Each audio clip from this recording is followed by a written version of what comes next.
आज जो अपन पढ़ रहे हैं, कैन मैटर चेंज स्टेट्स, क्या मैटर अपना स्टेट बदल सकता है क्या? हाँ, बदल सकता है। जैसे आइस था, आइस को अगर आप गर्म करोगे तो वो जल में बदल, और उसको और ज़्यादा गर्म करोगे तो क्या हो जाएगा, उसकी वेपर यानी बॉयल होना स्टार्ट हो जाएगा। तो सबसे इसमें कुछ इफेक्ट है वो देते हैं, इफेक्ट ऑफ टेम्परेचर। टेम्परेचर का इफेक्ट क्या होगा, किसी भी सब्सटेंस है, कोई भी मैटर है, उस पर अगर टेम्परेचर इंक्रीज करेंगे या डिक्रीज करेंगे तो उसका इफेक्ट क्या होगा। अगर टेम्परेचर को इंक्रीज करते हैं तो क्या होता है कि जो पार्टिकल्स होते हैं उनकी काइनेटिक एनर्जी क्या हो जाती है, बढ़ जाती है। और जैसे ही काइनेटिक एनर्जी बढ़ जाएगी तो उसकी जो पार्टिकल है वो अपनी मीन पोजीशन पे बहुत ज़्यादा फास्टली वाइब्रेट करेंगे।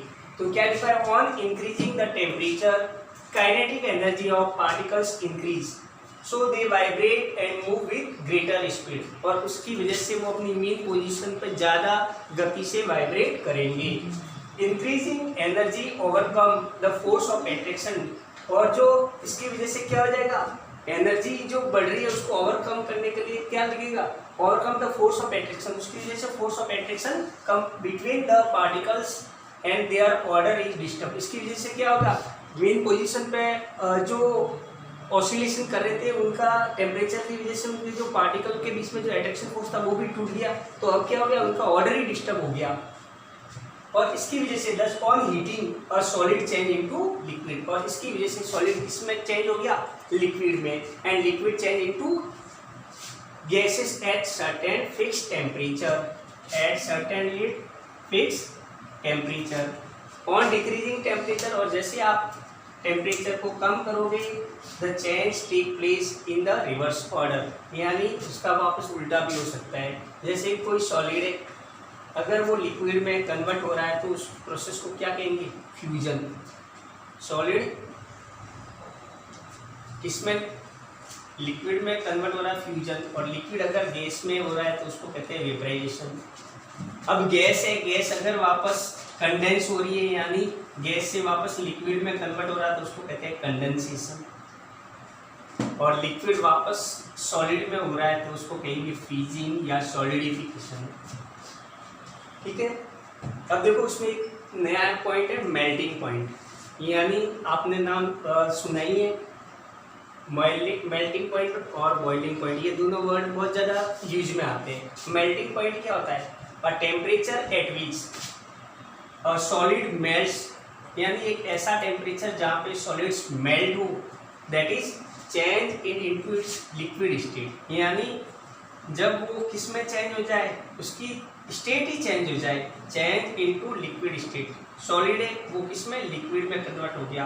कब, वो जब एक 1 वायुमंडलीय दाब पे 1 एटमॉस्फेरिक प्रेशर, यानी एटमॉस्फेरिक प्रेशर पे कोई सब्सटेंस है वो सॉलिड से लिक्विड में कन्वर्ट हो जाता है तो उसको उसका मेल्टिंग पॉइंट कहते हैं।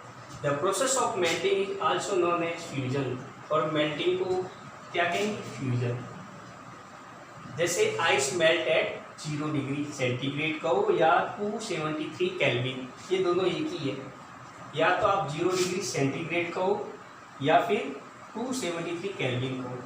अब बॉइलिंग पॉइंट, बॉइलिंग पॉइंट क्या होता है, द टेम्परेचर एट विच और liquid change into gaseous state at the atmospheric pressure, यानी 1 वायुमंडलीय दाब पर कोई लिक्विड है वो जैसे ही गैस में कन्वर्ट होता है तो वो जो टेम्परेचर होगा वो उसका बॉइलिंग पॉइंट कहलाएगा। जब 1 वायुमंडलीय दाब पे यानी 1 एटमॉस्फेरिक प्रेशर पे कोई लिक्विड वो किस में कन्वर्ट हो जाए, गैसियस स्टेट में आ जाए तो वो उसका बॉइलिंग पॉइंट कहलाता है। जैसे वाटर है वो 100 डिग्री सेल्सियस पे क्या होता है, बॉयल होता है, या 273 कह सकते हो केल्विन, ये दोनों एक ही है। अब एक वर्ड आता है सबसे ज़्यादा काम में आता है, लेटेंट हीट। लेटेंट का मतलब होता है गुप्त। तो ऐसी हीट जो बिल्कुल गुप्त होती है, जैसे बर्फ है, बर्फ को आप गर्म करोगे तो वो जब तक पूरा नहीं पिघलता है तब तक उसका टेम्परेचर चेंज ही नहीं होता, यानी आपने हीट तो दी, आइस था, सॉलिड वो लिक्विड में कन्वर्ट हो रहा है, तब तक उसका टेम्परेचर चेंज ही नहीं होता, तो उसको कहते हैं latent heat. The heat required to convert a solid into a liquid और a liquid into a vapour without change in temperature, उसके टेम्परेचर में कोई फर्क नहीं आता। तो इसका मतलब आपने जो दी वो गई कहाँ एनर्जी, वो क्या है गायब होगी, इसलिए उसको क्या कहते हैं लेटेंट, यानी छुपी हुई हीट। लेटेंट का मतलब ही होता है छुपी हुई। तो इसमें भी दो तरह के, एक तो लेटेंट हीट ऑफ फ्यूजन, एक है लेटेंट हीट ऑफ वेपराइजेशन। तो अपन पढ़ेंगे latent heat of fusion. Fusion का मतलब क्या होता है सॉलिड किसमें कन्वर्ट हो रहा है लिक्विड में। तो देखो the amount of heat energy required to change 1 kilogram of solid into a liquid at atmospheric pressure, यानी 1 वायुमंडलीय दाब पर कोई सब्सटेंस है, 1 किलोग्राम कोई सॉलिड सब्सटेंस है, उसको आप जब लिक्विड में कन्वर्ट कर रहे हो 1 वायुमंडलीय दाब पे, तो उसके लिए जो आपको हीट देनी पड़ेगी उसको क्या कहेंगे latent heat. At its melting point is known as the latent heat of fusion of that solid, यानी किसी भी सॉलिड है 1 किलोग्राम सॉलिड लिया, वो जैसे ही लिक्विड में कन्वर्ट होगा कब 1 एटमॉस्फेरिक प्रेशर पे, यानी 1 वायुमंडलीय दाब पे, तो जो आपने जो हीट एनर्जी दी वो उसकी लेटेंट हीट ऑफ फ्यूजन कहलाएगा। और लेटेंट हीट ऑफ वेपराइजेशन में क्या होगा, लिक्विड है वो बॉयल होना स्टार्ट हो जाएगा, तो वो उसका क्या हो जाएगा, वो भी किस पे 1 एटमॉस्फेरिक प्रेशर पे लिक्विड है वो गैसियस फॉर्म में आ जाए, उसके लिए जो आप हीट दोगे वो उसकी क्या कहलाएगी लेटेंट हीट ऑफ वेपराइजेशन। ठीक है।